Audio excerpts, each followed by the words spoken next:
Good Tuesday morning. It's me, Reverend Jerry Catherine, here with your mini skirt devotion, a devotion that is short enough to get your attention and hopefully keep it too, but long enough to cover the essentials. We're back in Genesis 1 through 5, but today I will be reading from the Common English Version of the Bible. Hear these words of Genesis 1 through 5. When God began to create the heavens and the earth was without shape or form. It was dark over the deep sea, and God's wind swept over the waters. God said, "Let there be light." And so light appeared. God saw how good the light was. God separated the light from the darkness. God named the light day and the darkness night. There was evening and there was morning on that first day. So several years ago, I took a group of college students down to serve a week roofing houses with the Bahamas Methodist Habitat on the island of Eleuthera. And one evening, our host, Abraham McIntyre, took us crawling through a cave at the very end of the day. Each person was instructed to bring his or her own flashlight or headlamp.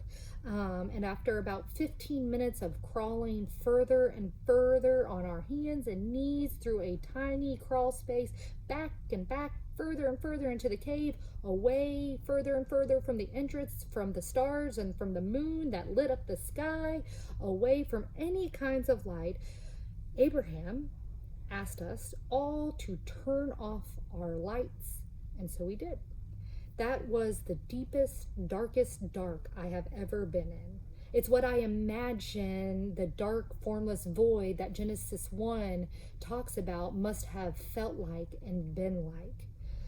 And then Abraham, after being disoriented in the dark, but listening to his voice and his instructions, he finally told us to turn our lights back on. He said, "Let there be light."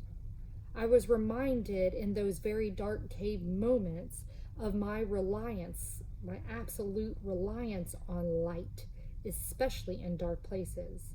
And in a spiritually symbolic way, I was reminded of our reliance on God, that our Creator God is the light of our life.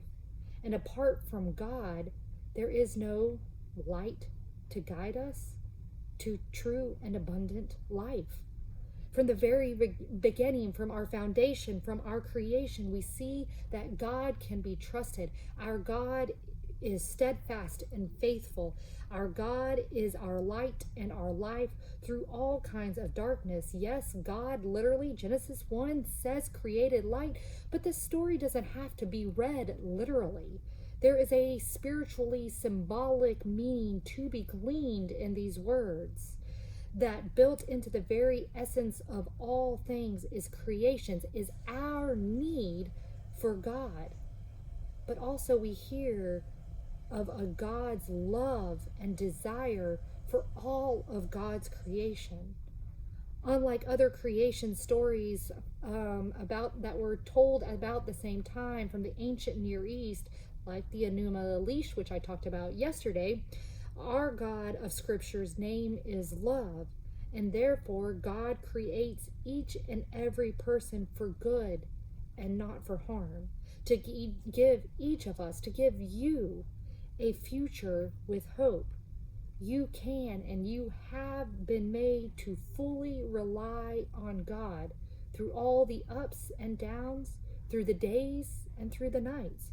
Just as sure as you know the sun will rise each day, and as sure as you know the sun will set each day, that's how much you can rely and should rely on God for your very life.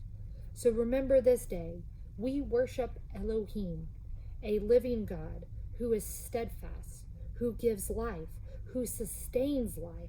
And when you feel like you are in a dark cave and you're disoriented and don't know what is up from the down and down from the up, or where the light is, always seek out the light. Turn toward the light to be your guide through the darkness.